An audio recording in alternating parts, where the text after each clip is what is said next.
नमस्कार बंधुरा स्मृतिरेखास क्रिएशने आपनादेर सबाइके स्वागत जानाई। आज आमी आपनादेर साथे स्टाफ परोटार रेसिपि शेयर करब। शीतेर समय आमरा विभिन्न रकम परोटा खेये थाकी।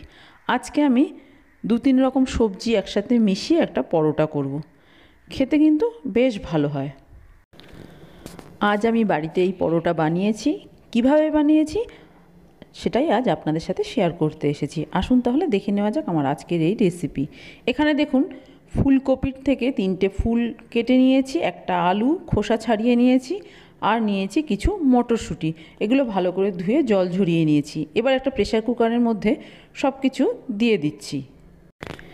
এই সব সবজিগুলো ভালো করে সেদ্ধ করে নিতে হবে। এর মধ্যে দিয়ে দিচ্ছি পরিমাণ মতো জল। এবার প্রেসার কুকারের ঢাকনা আটকে দুটো সিটি দিয়ে ভালো করে সেদ্ধ করে নিয়ে ফেরত আসছি। দেখুন সব সবজি ভালো মতো সেদ্ধ করে জল ঝরিয়ে নিয়েছি, তারপর একটা থালার মধ্যে নিয়েছি। এবার এগুলোকে ভালো করে ম্যাশ করে নিতে হবে। তার জন্য একটা ম্যাশার নিয়েছি।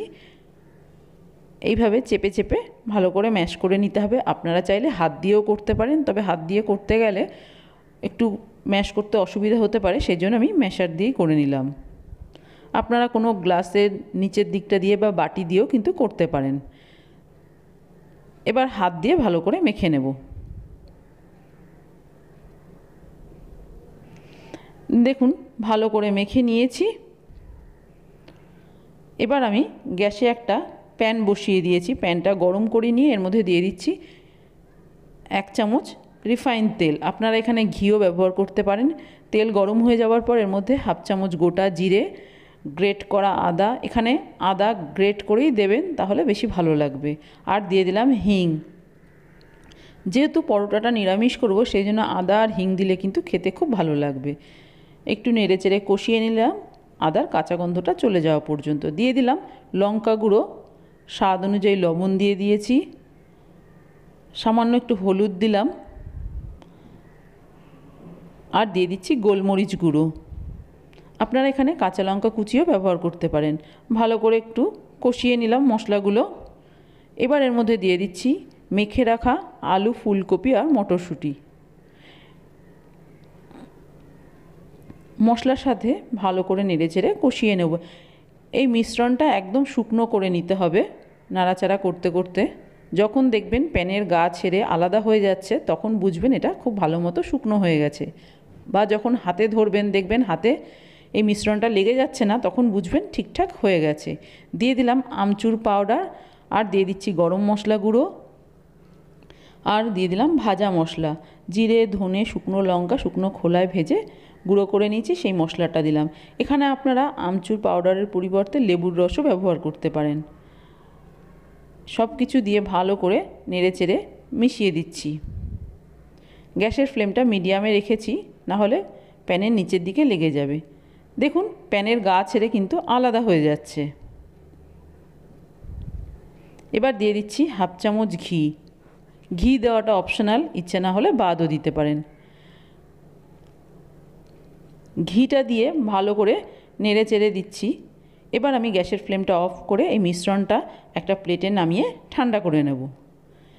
মিশ্রণ ঠান্ডা হতে হতে আমি ময়দাটা মেখে নিচ্ছি। একটা থালার মধ্যে নিয়ে নিলাম 2 কাপের থেকে একটু কম ময়দা। আমি পরোটাটা ময়দা দিয়ে করছি, আপনারা এখানে আটা ময়দা মিশিয়েও করতে পারেন বা শুধু আটা দিয়েও করতে পারেন। দিয়ে দিলাম লবণ, আর দিয়ে দিচ্ছি 1 চামচ সাদা তেল, দিয়ে দিচ্ছি সামান্য একটু চিনি। ভালো করে একটু ময়ান দিয়ে নেব। যেভাবে আমরা পরোটা তৈরি করি সেভাবেই করে নেব। দেখুন ময়ানটা ভালো করে দেওয়া হয়ে গেছে। এবার রুম টেম্পারেচারে থাকা জল দিয়ে একটা ডো তৈরি করে নেব। ময়দাটা কিন্তু খুব বেশি শক্ত করে মাখবেন না, তাহলে পরোটা বেলার সময় ফেটে যেতে পারে। অল্প অল্প জল দিয়ে ডোটা তৈরি করে নিচ্ছি। দেখুন ময়দা মাখা হয়ে গেছে। এর ওপরে একটু রিফাইন তেল দিয়ে দিচ্ছি ডোয়ের ওপরে। এবার এই ময়দা মাখাটা ঢাকা দিয়ে 20 থেকে 25 মিনিট রেখে দেব। দেখুন ময়দা মাখাটা প্রায় আধ ঘন্টা মতো আমি রেখে দিয়েছিলাম। আধ ঘন্টা পরে ঢাকনাটা খুলে আবারও 1 মিনিট একটু মেখে নিচ্ছি। এবার আমি লেচি কেটে নেব। লেচিটা আপনারা পরোটাটা যেরকম করতে চান সেরকম ছোট বড় লেচি কেটে নিতে পারেন। আমি যে ময়দা মেখেছিলাম সেখান থেকে কিন্তু 6টা লেচি কেটে নিয়েছি। এবার একটা লেচি হাতে নিয়ে একটু গুঁড়ো ময়দা মাখিয়ে নিয়েছি, নিয়ে দেখুন একটা বাটির শেপ দিয়ে নিচ্ছি। যে কোনো কিছুর পুর ভরার সময় আমরা এইভাবে বাটির শেপ দিয়ে নিই। এবার এর মধ্যে প্রথমেই দিয়ে দেবো একটু গুঁড়ো ময়দা। একটু গুঁড়ো ময়দা বা গুঁড়ো আটা যদি এইভাবে দেওয়া হয় তাহলে কিন্তু পরোটা বা কচুরি খুব সুন্দরভাবে ফুলে যাবে। আর পরোটা বা কচুরি ফুলে উঠলেই কিন্তু দেখতে বা খেতে ভালো লাগে। এবার এর মধ্যে দেখুন যে মিশ্রণটা তৈরি করে রেখেছিলাম সেই পুরটা দিয়ে দিলাম। আবারও ওপর থেকে আরেকটু গুঁড়ো ময়দা দিয়ে দিচ্ছি, দিয়ে এবার মুখটা আটকে দেব। ভালো করে মুখটা আটকে দিতে হবে, বেলার সময় যেন পুরটা বেরিয়ে না যায়। দেখুন একটা লেচিতে পুর ভরা হয়ে গেছে। এইভাবে সবকটা লেচিতেই আমি পুর ভরে নিয়েছি। এখনও কিছুটা পুর রয়ে গেছে, এটা রেখে দেবো, পরে আবার অন্য কখনো পরোটা তৈরি করে খাওয়া যাবে। আমি কিচেন স্ল্যাবের ওপরেই বেলে নেব। একটা লেচি নিয়েছি, কিছুটা গুঁড়ো ময়দা কিচেন স্ল্যাবের ওপর ছড়িয়ে দিয়ে লেচিটা দিয়ে দেখুন একটু হাত দিয়ে এইভাবে ছড়িয়ে দিচ্ছি। এর ফলে ভেতরের পুরটা পুরো পরোটার মধ্যেই কিন্তু ছড়িয়ে যাবে। এবার হালকা হাতে পরোটা বেলে নিতে হবে। আপনি চাইলে পরোটাগুলো তেল দিয়েও বেলে নিতে পারেন।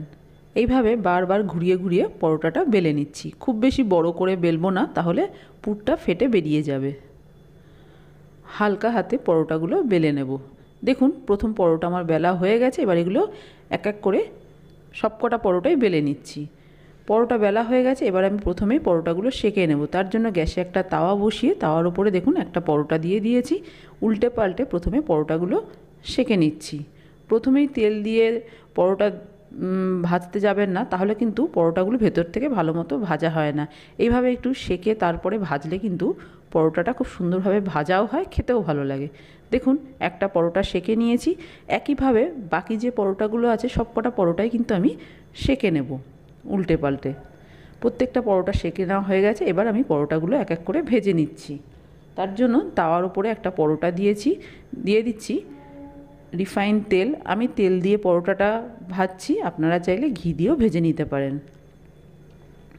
গ্যাসের ফ্লেমটা মিডিয়ামে রেখে এইভাবে দেখুন হালকা হাতে একটু চাপ দিলে কিন্তু পরোটাগুলো খুব সুন্দরভাবে ফুলে যাবে।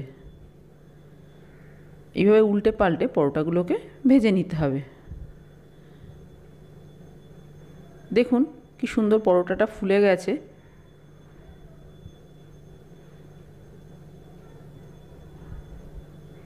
প্রথম যে পরোটাটা সেটা কিন্তু আমার তৈরি করা হয়ে গেছে। এবার এই পরোটাটা আমি নামিয়ে নেব। আরও একটা পরোটা আমি আপনাদের ভেজে দেখিয়ে দিচ্ছি। দেখুন তাওয়ার উপরে আবার একটা পরোটা দিয়ে দিলাম, দিয়ে একটু উল্টে পাল্টে নিয়ে এবার এর উপরে দিয়ে দিচ্ছি রিফাইন তেল। তেল দিয়ে একটু উল্টে দিলাম। খুন্তি দিয়ে হালকা হাতে চাপ দিলে পরোটাগুলো খুব সুন্দরভাবে ফুলে উঠবে। প্রত্যেকটা পরোটা কিন্তু এইভাবে ফুলে উঠবে। দেখুন এই পরোটাটাও কীরকম ফুলে উঠেছে। আর ফুলে উঠলে পরোটা কিন্তু দেখতেও ভীষণ ভালো লাগে। এই একইভাবে বাকি সবকটা পরোটা আমি ভেজে নিয়ে ফেরত আসছি। তৈরি হয়ে গেছে আমার আজকের রেসিপি ফুলকপি আলু মটরশুঁটি দিয়ে পরোটা। এই পরোটা আপনারা দই দিয়ে খেতে পারেন, যে কোনো আচার দিয়ে বা সস দিয়ে খেতে পারেন, অথবা শুধুও খেতে পারেন। এই পরোটার মধ্যে 3 রকম সবজি আছে, আর প্রত্যেকটা সবজি কিন্তু ভীষণ টেস্টি। এই সবজিগুলোর আমরা আলাদা আলাদা পরোটা করে খেয়ে থাকি। আর পুর তৈরি করার সময় আপনার কাছে ধনেপাতা থাকলে অবশ্যই একটু ধনেপাতা দেবেন। ধনেপাতা দিলে কিন্তু খেতে আরও ভালো লাগবে। আমার কাছে ছিল না, সেই জন্য দিতে পারিনি। দেখুন পরোটার ভেতরে পুরটা কত সুন্দরভাবে পুরো একদম ছড়িয়ে গেছে।